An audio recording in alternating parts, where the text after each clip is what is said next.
చదువుతాను. వారు విసుగక నిత్యము ప్రార్థన చేయుచుండవలెననుటకు ఆయన వారితో ఈ ఉపమానము చెప్పెను. దేవునికి భయపడకయు మనుష్యులను లక్ష్యపెట్టకయు నుండు ఒక న్యాయాధిపతి ఒక పట్టణములో ఉండెను. ఆ పట్టణములో ఒక విధవరాలును ఉండెను. ఆమె అతని యొద్దకు తరచుగా వచ్చి, నా ప్రతివాదికిని నాకును న్యాయము తీర్చుమని అడుగుచూ వచ్చెను గాని అతడు కొంతకాలము ఒప్పకపోయెను. తరువాత అతడు, నేను దేవునికి భయపడకయు మనుష్యులను లక్ష్యపెట్టకయు ఉండినను ఈ విధవరాలు నన్ను తొందర పెట్టుచున్నది గనుక ఆమె మాటి మాటికి వచ్చి గోజాడకుండునట్లు ఆమెకు న్యాయము తీర్తునని తనలో తాననుకొనెను. అతడు మరియు ప్రభువిట్లనెను, అన్యాయస్తుడైన ఆ న్యాయాధిపతి చెప్పిన మాట వినుడి. దేవుడు తాను ఏర్పరచుకొనిన వారు దివారాత్రులు తన్ను గూర్చి మొర్రపెట్టుకొనుచుండగా వారికి న్యాయము తీర్చడా? ఆయన వారికి త్వరగా న్యాయము తీర్చును. వారి విషయమే గదా ఆయన దీర్ఘశాంతము చూపుచున్నాడని మీతో చెప్పుచున్నాను. అయినను మనుష్య కుమారుడు వచ్చునప్పుడు ఆయన భూమి మీద విశ్వాసము కనుగొనునా? ప్రార్థన. పరిశుద్ధము నిష్కళంకమైన యేసయ్య రక్తం ద్వారా తండ్రి మీ సన్నిధిలో ప్రార్థన చేస్తూ ఉన్నాం. మీ శిష్యులకు అయ్యా వారు విసుగక నిత్యము ప్రార్థన చేస్తూ ఉండాలని మీరు చెప్పిన ఈ ఉపమానమును మేము ధ్యానిస్తూ ఉండగా మీరు మాతో మాట్లాడండి. మేమును విసుగక నిత్యము ప్రార్థించు వారముగా, పట్టుదలతో ప్రార్థన చేయు వారముగా అయ్యా మమ్మును స్థిరపరచండి తండ్రి. మీ కృపలో మమ్మను జ్ఞాపకం ఉంచుకోమని, మీరు మహిమ పొందమని యేసు నామములో అడిగి పొందుకొని ఉన్నాము తండ్రి. ఆమేన్. యేసు ప్రభుల వారు తన శిష్యులకి చెప్పిన విషయం అండి. ప్రార్థన అనేది యేసు ప్రభుల వారు తన జీవితంలో చాలా చాలా చాలా ఎక్కువగా చేసినదన్నమాట. ఎందుకంటే ఆయన శిష్యులు ఆయనను ప్రసంగం ఎలా చేయాలో మాకు నేర్పించని ఎప్పుడూ అడగలేదు. దయ్యాలు ఎలా వెళ్ళగొట్టాలో మాకు నేర్పించు అని అడగలేదు. అలాగుననే స్వస్థత క్రియలు ఎలా చేయాలో మాకు నేర్పించని కూడా అడగలేదు. వాళ్ళు ఏమడిగారంటే, ఆయన ప్రార్థన చేస్తూ ఉన్నాడు, ఆయన ప్రార్థనా జీవితాన్ని వాళ్ళు చూస్తూ అంటున్నారు, మాకు కూడా ప్రార్థన చేయడం నేర్పించు అని చెప్పి అన్నారండి. కనుక అంటే ఆయన జీవితంలో వాళ్ళు బహుగా కనుగొన్నది ఏంటి అని అంటే ప్రార్థనా జీవితం. కనుకనే వారు ప్రార్థన మాకు నేర్పించు అని అడిగారు. మనము ఇదే లూకాసు వార్త 11వ అధ్యాయంలో చూస్తే ఆయన ఏకాంతంగా ప్రార్థన చేయడం చూసిన తరువాత శిష్యులు అలా అడగడము, ఆయన వారికి పరలోక ప్రార్థన నేర్పించడము, దాని తరువాత విషయాలు చూస్తాం. అయితే ఇక్కడికి వచ్చేటప్పటికల్లా వారు విసుగక నిత్యము ప్రార్థన చేయుచుండవలనని. ఎందుకంటే మనిషి కొంతకాలం ప్రార్థన చేసి విసిగిపోతాడనమాట. మనిషి స్టేబుల్గా ఉండడు. ఒక్కొక్కసారి భక్తి కూడా విసుకొచ్చేస్తుంది అనమాట, ఒక బ్రేక్ తీసుకోవాలనిపిస్తుంది. అలాగుననే మళ్ళా భక్తి విడచిన వాని మార్గాలు కూడా వానికే వెక్కసమైపోతూ ఉంటాయి. అది కూడా వాక్యమే సెలవిస్తూ ఉంది. ఇలాగున భక్తి బ్రేక్ తీసుకోవాలనిపించే పరిస్థితులు వస్తే కాచుకొనున్న దుష్టుడు మన మీద దాడి చేసి వాడికి చిన్న సంధిస్తే చాలు కదండి, దూరి జీవితాలని కుటుంబాలని కోలుకోకుండా పాడు చేసేస్తాడండి.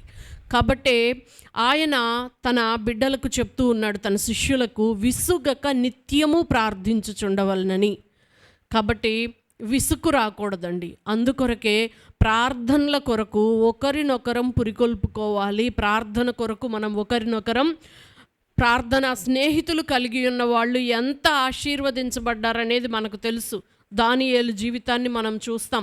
పౌలు గారు తన సంఘం కొరకు ప్రార్థన చేయమని అడుగుతాడు, తాను సంఘం కొరకు ప్రార్థన చేస్తాడు. నాతో కలిసి ప్రార్థనలో పోరాడువారు అంటూ కొంతమంది పేర్లు చెప్తారు. అంటే ప్రార్థన సహవాసం అనేది చాలా చాలా ప్రాముఖ్యమైన విషయం అన్నమాట. అయితే ఇక్కడ ఆయన ఏం ఉపమానం చెప్తున్నాడంటే, ఒక విధవరాలంటే ఆమెకు ఇక ఆసరా లేదు.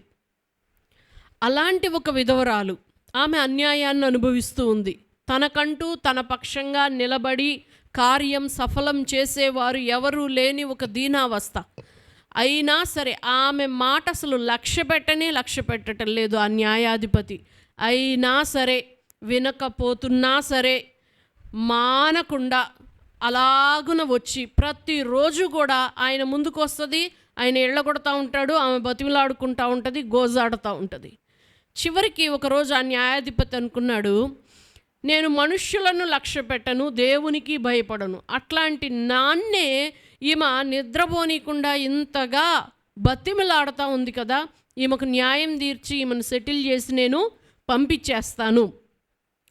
ఆ యొక్క ఉపమానాన్ని చెప్తూ అన్నాడు, అలాంటి న్యాయాధిపతే న్యాయం తీర్చి ఆమెకు నెమ్మది ఇవ్వడానికి సిద్ధపడితే, అసలు మీ కొరకు దిగి వచ్చాను, మీ కొరకు ప్రాణం పెట్టాను, మీ కొరకే తండ్రి సన్నిధిలో విజ్ఞాపన చేస్తూ ఉన్నాను, నివాసాలు సిద్ధపరుస్తూ ఉన్నాను, మీ కొరకే పరిశుద్ధాత్మను పంపాను, మీ కొరకే సంఘాన్ని స్థాపించాము, సంఘంలో ఒకరినొకరు పురికొల్పుకుంటూ ముందుకు వెళ్ళే ఇన్ని ఏర్పాట్లు కేవలము ఒక వ్యక్తిని ప్రేమించి దేవుడు చేస్తే అలాంటి ఆయన మనకు న్యాయం తీర్చకుండా ఉంటాడా అంటూ గోజాడమని బ్రతిమిలాడమని దేవుడు చెప్పడాన్ని మనం ఇక్కడ గమనిస్తూ ఉన్నామండి.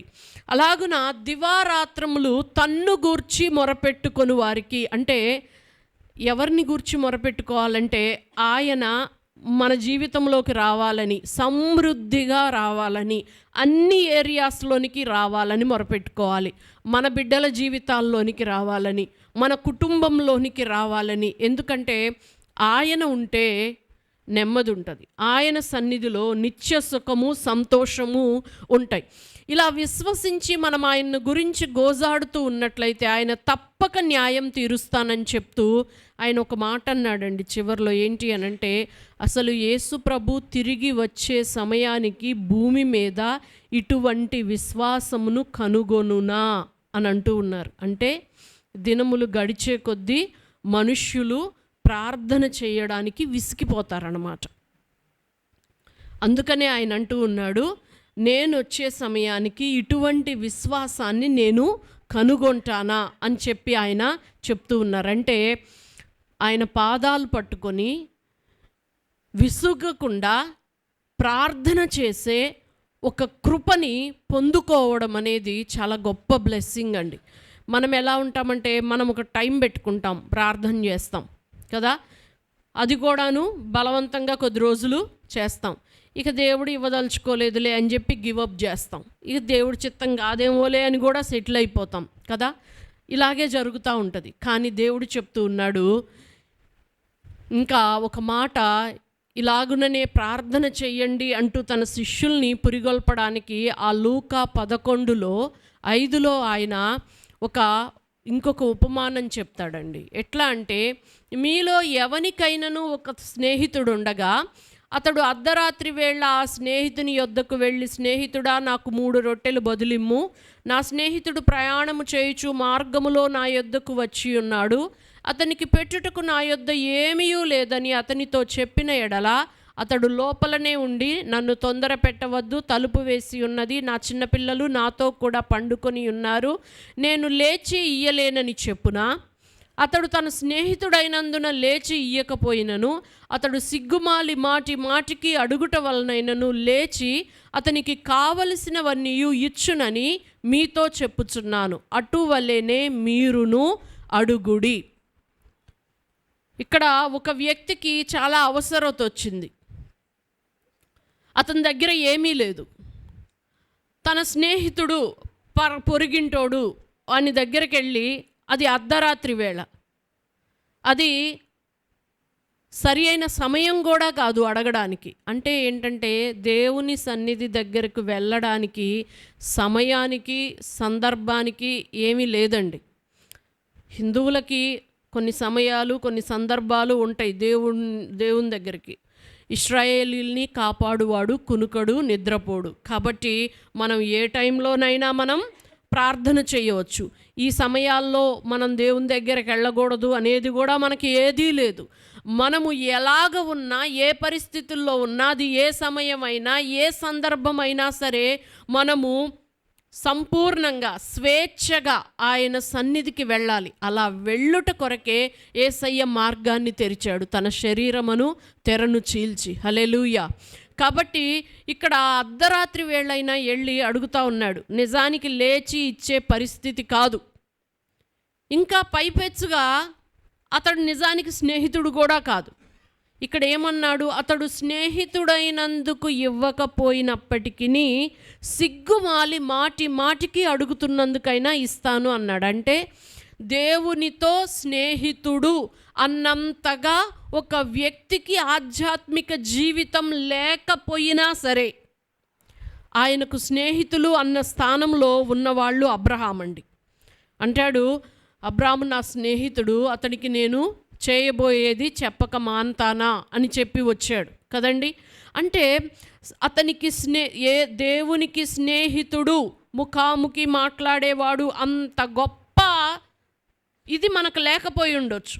కానీ సిగ్గుమాలి అయినా మాటి మాటికి అడుగుచున్నందుకైనా లేచి ఇస్తాడు కదా అని అన్నాడు. అని వెంటనే ఏమంటున్నాడు? మీరు కూడా అలాగున అడగండి అని అంటున్నాడు కదండి. అంటే విసుగక నిత్యము ప్రార్థించాలని.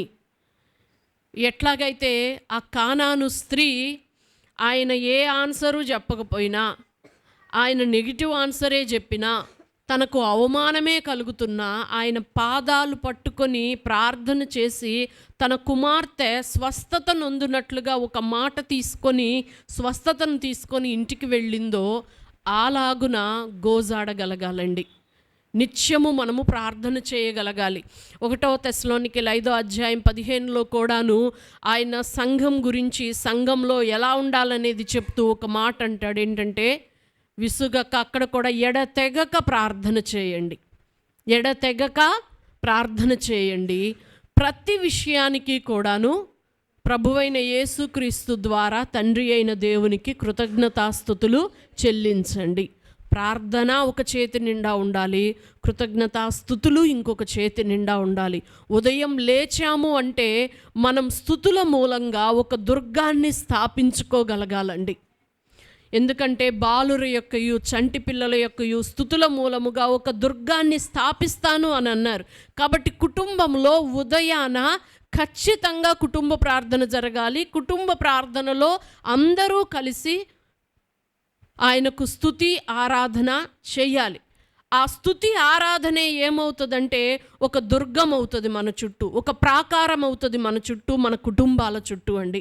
కాబట్టి ఒక చేతి నిండా స్తుతి ఉండాలి, అలాగుననే ఇంకొక దాంట్లో ప్రార్థన కూడా మనం కలిగి ఉండాలండి. విసుగక నిత్యము ప్రార్థించమంటున్నాడు. సిగ్గుమాలి మాటి మాటికి అడగమని దేవుడు చెప్తూ ఉన్నాడండి. కాబట్టి మనం కూడా యేసుప్రభుల వారు భూమి మీద ఉన్నప్పుడు ఆయన్ను బ్రతిమిలాడుకొని ఆయన కనికరం పొందుకొని ఎన్నో మేలులు అనుభవించిన వాళ్ళను చూస్తూ ఉన్నాం. ఇప్పటికీ 16 దినాలు గడిచిపోయినాయి ఉపవాస ప్రార్థనలు ప్రతిష్ఠించుకొని. ఈ 17వ దినంలోనికి మనం వచ్చామండి. కాబట్టి మన మీదకు, ఎందుకంటే రాబో దినాలు ఇంకా కష్టతరమైన దినాలుగానే, విశ్వాసం కొరకు, పరిశుద్ధత కొరకు, పిల్లల భవిష్యత్తు కొరకు ఎక్కువ భయపడి పోరాడాల్సిన దినాలుగానే కనబడుతున్నాయి గనుక వాటి నిమిత్తము ఆయన పాదాలు పట్టుకోవాలి. ఆయన అంటాడు, పచ్చి మానుకే ఇలాంటి గతి పడితే ఎండిపోయిన దాని గతేంటి అని అంటాడు. ఆయన సిలువ మోసుకుంటా వెళ్తూ ఉంటే యెరూషలేము కుమార్తెలు ఆయన్ను చూసి, ఎంత మంచోడివి, నీకు ఎంత కష్టం వచ్చింది అంటే, అమ్మ నా కోసం ఏడవద్దు, మీకోసం మీ పిల్లల కోసం ఏడవండి అంటూ పచ్చి మానికే ఇలాగ జరిగితే, అంటే జీవము కలిగిన వానికే ఇది అంతా భరించడం కష్టంగా ఉంటే ఒకడు ఎండిపోయిన వాడైతే వాడి పరిస్థితి ఎట్లా ఉంటుంది? కాబట్టి మన పిల్లలు తమలో తాము జీవము కలిగిన వారుగా ఉండునట్లు, మనము మనలో మనం జీవమైన క్రీస్తును కలిగిన వారముగా ఉండునట్లుగా మనం ఎంతో ఆశపడాలి, ప్రార్థన చేయాలండి. అలాగుననే మన పిల్లలు దుష్టుని నుండి కాపాడబడాలి. ఎన్ని రకాలుగా అంటే అన్ని రకాలుగా. ఎంత జ్ఞానం కలిగిన వాళ్ళైనా, ఎంత విద్యావంతులైనా 100 జాగ్రత్తలు తీసుకొని పిల్లల్ని పెంచుకుంటున్నా సరే వాళ్లకు తెలియని ఒక 101వ విపత్తులో నుండి పిల్లలు పాడవుతున్నారు, చెడిపోతున్నారు రకరకాలుగా. కనుక దేవుడే కృప చూపించాలి, దేవుడే సంరక్షించాలి, దేవుడే బిడ్డలకు మంచి భవిష్యత్తు ఇవ్వాలి కదండి. ఇవన్నీ దేవుడు మాత్రమే చేసేవి. మనకందరికీ కూడా తెలుసు, మనం డబ్బులు కొనుక్కోగలుగుతాం కానీ ఆరోగ్యాన్ని కొనుక్కోలేం కదా. అంటారు కదా, ఏదో సేయింగ్ ఉంటుంది, బెడ్ కొనుక్కుంటారు కానీ నిద్ర కొనుక్కోలేరంట. ఒక్కొక్కసారి అసలు ఎన్నో శ్రమలున్నా, ఎన్నెన్నో ఇరుకు ఇబ్బందులున్నా మనం హ్యాపీగా నిద్రపోతాం. కొంతమందికి ఏమీ ఉండవు కానీ ఫుల్గా డబ్బులు ఉంటాయి, ఆరోగ్యం ఉంటుంది, ఏమున్నా వాడికి నిద్ర పట్టదు. మనం ఏసీ వేసుకొనైనా హ్యాపీగా ఉండగలుగుతాం. ఆ అంబానీ కొడుకు వాళ్ళు ఎంత కోటీశ్వర్లు, వాళ్ళ ఇంటి ముందు వాళ్ళ అంత కూడా స్థాయి కాదు మనది, అయినా సరే ఆయన ఏసీ వేసుకుంటే చచ్చిపోతాడు, మనమైతే హ్యాపీగా పడుకొని నిద్రపోగలుగుతాం. ఏదైనా అండి జీవితంలో దేవుని కృప, ఆ కృప మన కుటుంబాల మీదకు సమృద్ధిగా దిగి వచ్చినట్లు, మన బిడ్డల జీవితాల్లోనికి వచ్చినట్లుగా మనం ప్రార్థన చేయవలసి ఉందండి. కాబట్టి యేసుప్రభుల వారు విసుగక నిత్యము ప్రార్థించమన్నారు. ప్రార్థన మన కుటుంబానికి ప్రాకారం అవ్వాలి, మన బిడ్డల జీవితానికి ప్రాకారం అవ్వాలి.